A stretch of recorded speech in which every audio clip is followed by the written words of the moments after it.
So this is a hard question, and you don't have to answer it because I hear you saying so many good things, and they were really good. I agree. So what do you think happened that caused this? Because now I'm pastoring by myself. Of course, your dad and I are not together. We're Mm-hmm. divorced. So what do you think on a spiritual level or any level? Since You're trying to everything. get deep.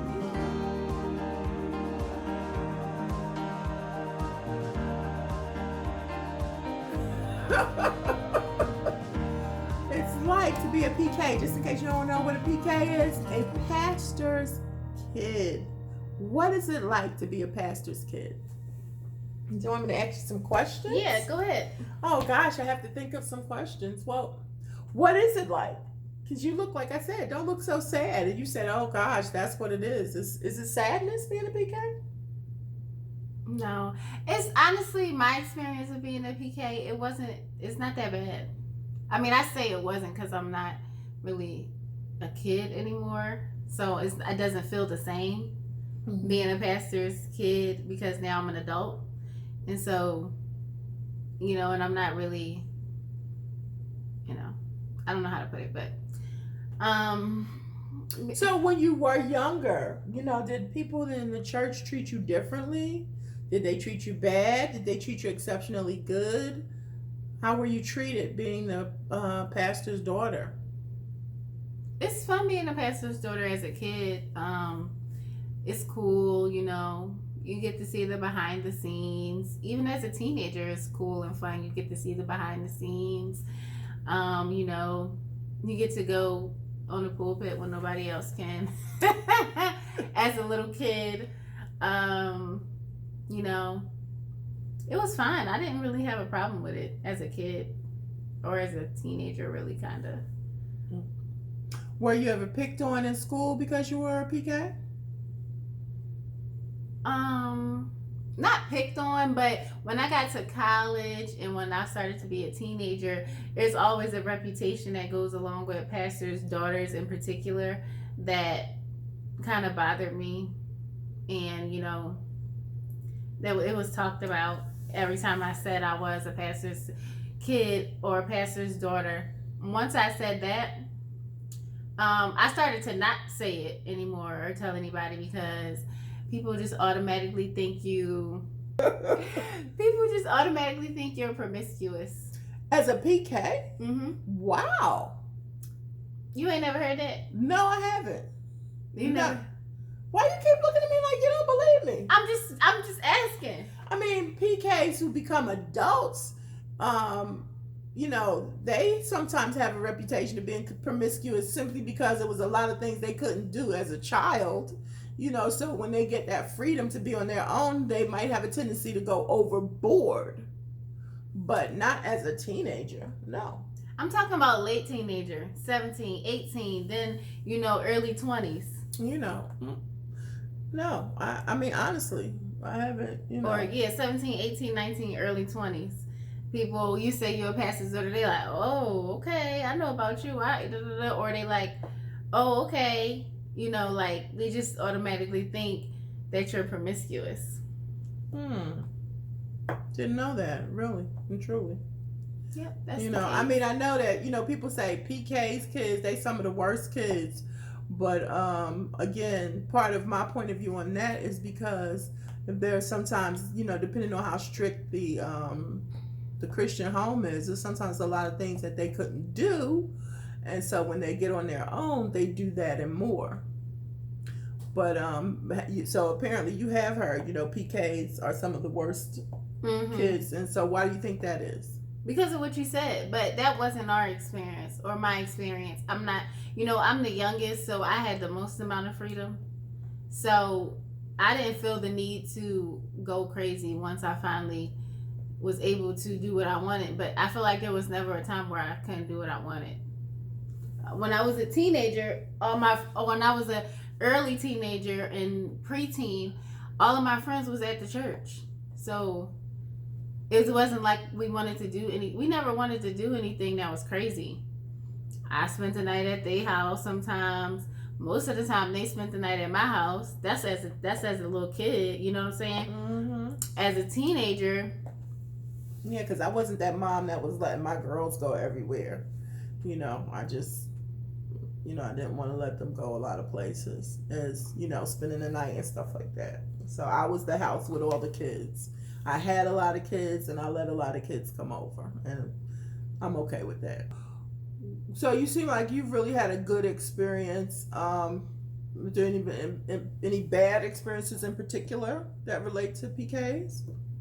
yeah. Again, I was mostly a PK as a child, so that's all the experiences that I have. I mean, I'm still a PK, but it's different now.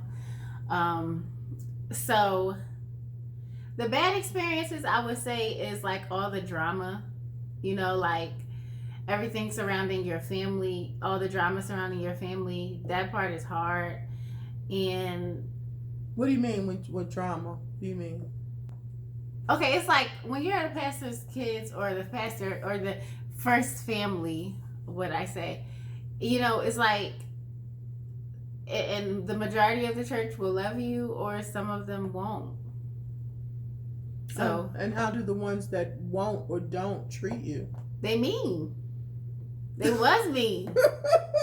They was funny. That is not fun. So were they mean, like laughing in the pastor's face but being mean to you behind our backs?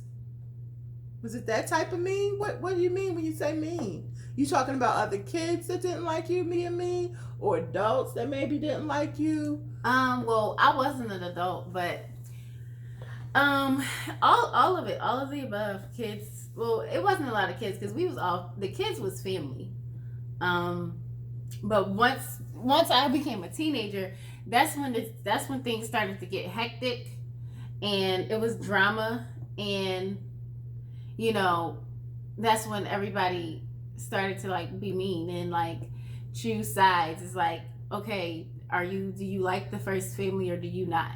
Because we don't. So if you do, then you have to decide. And you saying that to you? You saying people? No, like it's just kind of, that's how it felt. Oh, okay. You know what I'm saying? It's just like it was just a lot of drama. Like that's the downside. Like yeah. Clips.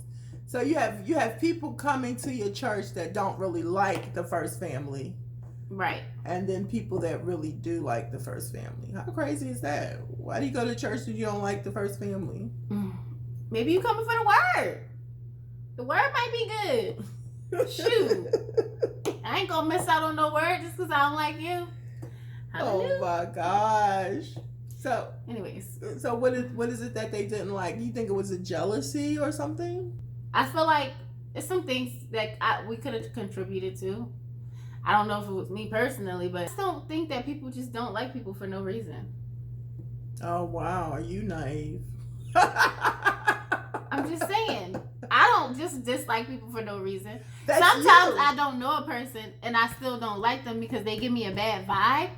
But that person, it's never because of jealousy or anything like that. But even though I still feel like a bad vibe from them, I still get to give them an opportunity to show their personality to prove me wrong. Okay. So you just don't have any idea why some people like the first family and some people didn't. I'm telling you, I think that it was reasons that we could have contributed to. What? Like what? What? Give me an example. One example.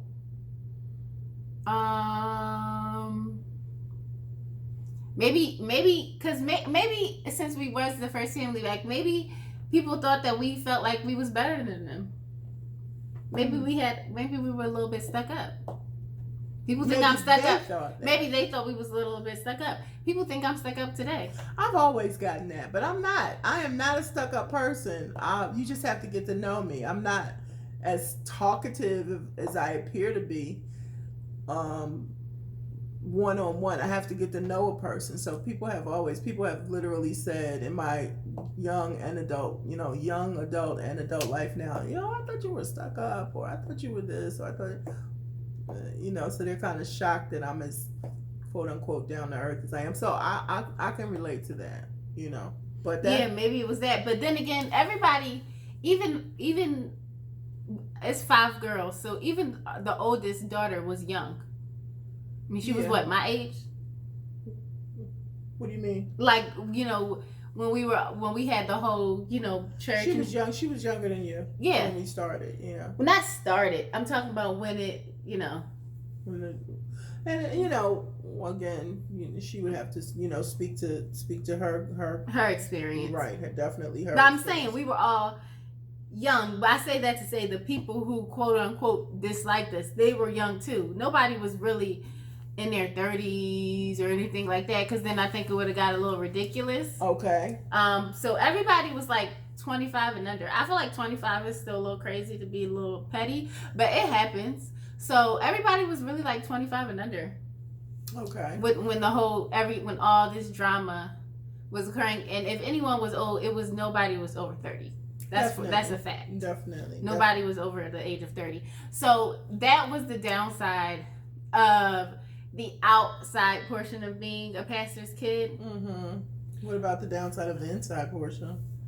The downside of the inside portion for me was, you may think that just because your mom or dad is a chef, that you always going to eat a fantastic meal.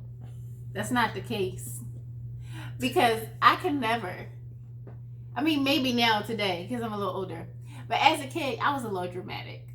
As a child, I'm still kind of dramatic. But as, I feel like I couldn't be like, Dad, can you pray for me? He gonna be like, what? What is wrong with you? What? He gonna be like, Kim, what's wrong with your daughter? Why she And my mom too be like, Mom, can you pray for me? She be like, what are you talking about, Lichelle? That's not true. That is your exact response. That is not. Oh, you mean like 101 if we're yes, in the house? Yes. Because I don't Mom, really can know you when pray you're for serious. Me? What are you talking about, Lichelle? What are you talking about? Because I don't know when you're serious. But if you get up and get in a prayer line, that's different. That's different. And my mom, if I get up and get in the prayer line, she might, she's going to definitely pray for me. She's definitely going to. I'm not saying you're not going to pray for me, Mom. But my mom will, because I live with her and we know each other's private life, she will read into my prayer like, that's what you think. That is a false. That's what you think. How could you think that? That's what you think. Okay, maybe I'm wrong. We're gonna come back to that. Yeah, because when I'm there, and seriously, and the anointing of God is on me, I'm there to give the person what I believe that the Lord is saying. And especially for my own children, because I don't want to use what I know to try to pray for you. That's a false prophet. No, not unless it's a level of compassion. You understand what I'm saying? That's different, because I'm going to feel your pain if if you're in pain or something like that. Well, I didn't mean it exactly like that, so I hope I didn't offend you or anything. No, you didn't offend me. No. But when you talk about prayer in the home, I have prayed for you at home. When I realized that, you're serious, you know what I mean? Like you really, need prayer. You really want prayer. You're going through, when you have, sat me down and talked to me and said, okay, I really need prayer, then yes, I have prayed for you. But I could absolutely relate to that, because even, being a pastor's wife previously, and if I couldn't dare get in the prayer line. Like, I need prayer, right. And if I dare to get in the prayer line, it's like, really? You know what I mean? Like, why are you getting in the prayer line? You're the pastor's wife. And then not only did that come from, the husband point of view, but it also came from the congregation. Like, why is she getting, right? Why is she getting in the prayer line? You know what I mean? So it's like, you have to have that outside people. You have to have those outside people and leaders to kind of go to for you to confide in and have prayer with. And if you don't have them, then it can get you, in kind of a tizzy sometime. And I think that speaks to the entire first family, if you really want to be honest about it. I think that speaks to... Yeah, so not being able to, do those kind of things. And then, like, even with events and stuff, you know what I'm saying? Like, you can't really speak up, because it's just like, this isn't really for you. You're just here for decoration. Sad. You're just here for decoration. Don't talk. Yeah. But that's the truth. And then The other downside is just like people always in your business, you know, um, How so?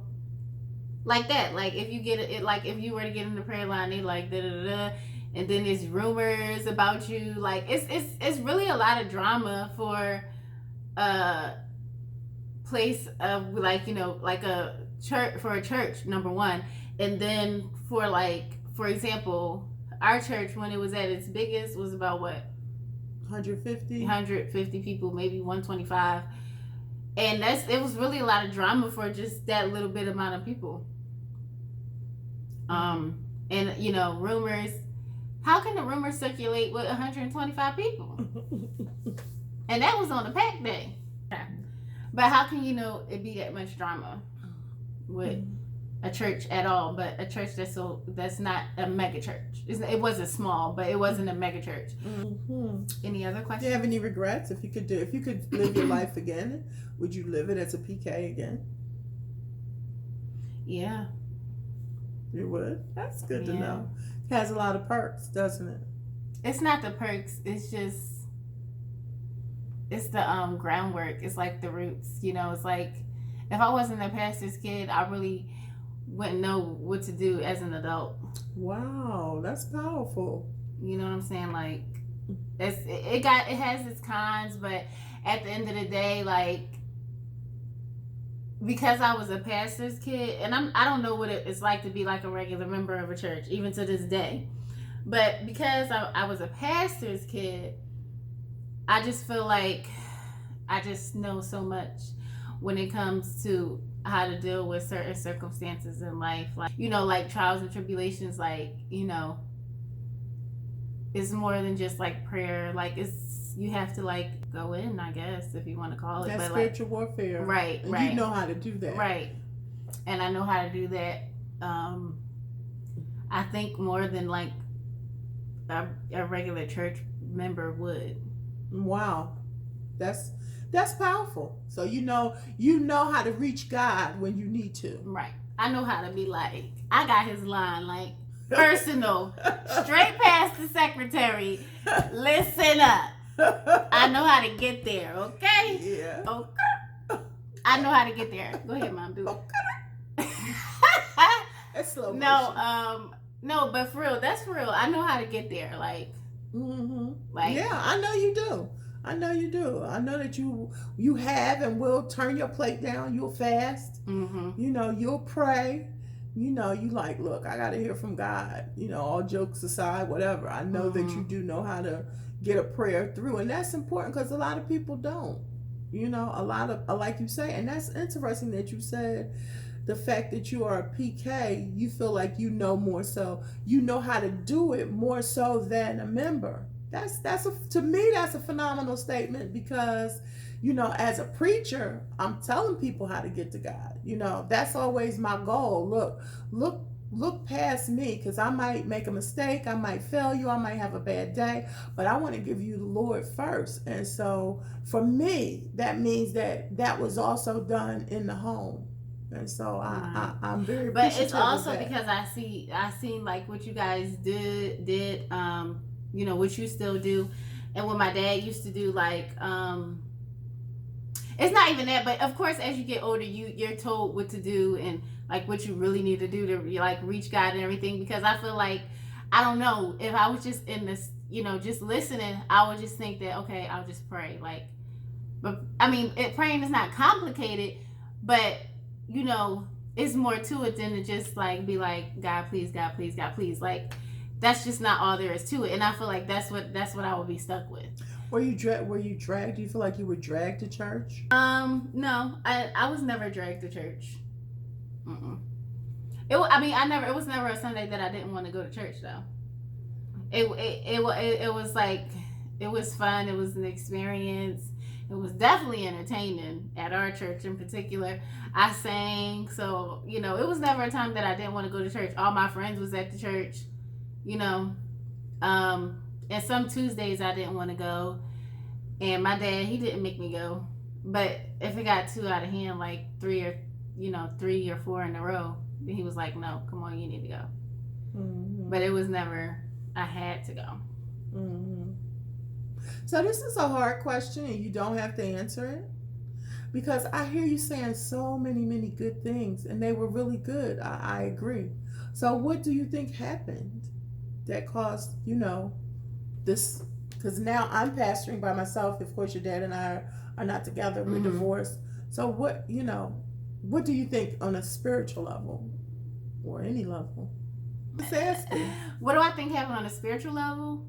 Or on any level, because everything that you're saying is so good, and I don't disagree with it. I don't disagree with it at all.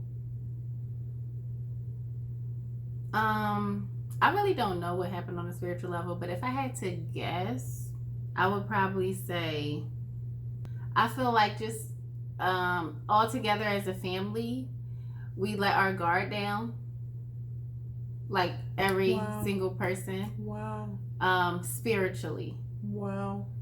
and that's what I think happened. And I just feel like sometimes it seems like, and this is what I mean when I say the groundwork. If you was just a regular church member, you just wouldn't realize that, like, all the time, like we get blessings and we be like, yes, thank you, Lord, I'm here, I got this house, I got this job, like, okay, like I ain't really been doing nothing bad for a while, and I'm not saying that sin is what causes you to get to anything bad to happen in your life. I'm not saying that at all. Absolutely. But I'm just saying, we be like, okay, I'm gonna go out, I'm gonna do a little, I'm gonna just chill a little bit. Like, even if you don't go out, even if you don't sin or anything like that, we like to sigh and let out a breath of fresh air. Like, who wouldn't? Mm-hmm. After a long day at work, you want to rest. But the devil don't sleep. Woo! Girl! He don't sleep. And that's something that I realized as an adult. Like, we chill, we like to take a breath, and he still be on it. Like, and you don't have to be praying extra hard every single day, but you do have to pray daily. Like, the littlest thing, like talking to the guy, just the littlest, smallest things. But I feel like we just let our guard down. Wow, that is so powerful. That's powerful. Seriously. Seriously. And one of my dad's pastor friends, he said one time, this really put it in perspective for me, because like my mom always reminds people, like, it's nothing, like, God really doesn't, like, punish you for, like, he'll punish you, but he doesn't, like, okay, you did this, so I'm gonna do this to you, you did this, so I'm gonna do this to you. Right. Like, she likes to reiterate, like, that's not how it works. And then I start to say, well, then why does this kind of stuff happen, but somebody really put it in perspective for me, and they said, stay in the house. Stay in the house, meaning, like, if your mom told you you can be on the porch, but don't go in the street, and you go on the street, God forbid, and we're not gonna say you got ran over, but your toe got ran over by a car, are you gonna blame your mom? Wow. Are you gonna be blaming your mom? Or you should have listened. Like, it's not saying that bad stuff will happen to you, but when you start to go into the devil's territory, you can't blame God, because you are like, you trespassing. Woo! Like, for real. But, like, I'm not even trying to get deep, but I'm just saying, like, those are the things. That's deep. Whether you trying or not, go ahead. Those are the things that I just learned, like, and that's what I feel like was the thing. Like, I'm not saying that we necessarily went into the devil's territory or whatever as a family, but if we talking about the house metaphor, we definitely left our screen door open, okay? Because I just feel like we let our guard down spiritually, and because I used to see both of my parents, and I still see my mom do this, but it's just the things that I used to see my dad do and my mom do, but, like, the preparation, and that's what I mean, like, the extra stuff, because people think, oh, you just do this, you just do that, but, like, I used to see my dad just preparing all week long for a Sunday, or if it was like a conference, or I don't know what he was doing, honestly. He just was always reading the Bible, listening to tapes, all that stuff. So it's just way more than you think it is to have a relationship with God, be anointed, quote unquote, whatever you want to call it. You know, it's a lot to it. Wow. Well, I do appreciate your honesty and your clarity as a daughter and as an adult daughter, because you have said some phenomenal things in here. You really have, and your experiences as a PK has definitely evolved. I would definitely be interested to see what your sisters had to say. You know, because every one of you, even though you were in the same household, every one of you had a different experience, and that's Right. what we have to, look at and respect. But that was just phenomenal, Lichelle, and thank you for that. Thank you for that, and hopefully some PK will be able to look at it and relate to it, and relate to it. And if you're a PK and you know a PK, you might want to post. If you have a question for Lichelle, please ask it. A comment or anything. Prayer, because she's definitely a prayer warrior. So yeah, like, comment, and of course, if you like this channel and you like what's going on, then please subscribe and hit the notification so that you'll be ready for story time again, or when we talk, and if you have any topics you want us to talk about, feel free to post those as well. So I thank you for this segment that we've had. I thank you once again for your honesty. I thank you for your transparency, and I believe that it's going to bless somebody, because on the real, it has blessed me. You gave me goosebumps a couple times. It has blessed me, and I'm grateful that we did some things right. We may not have done everything right, but we've done some things right. Hallelujah. This is Pastor Kim. I hope you'll be blessed. I hope you have a blessed day. Most of all, I hope you have a purposeful life. And you know that I love you with that agape love. Hallelujah. So don't forget to like, subscribe, and post a comment. You have a blessed day in Jesus' name.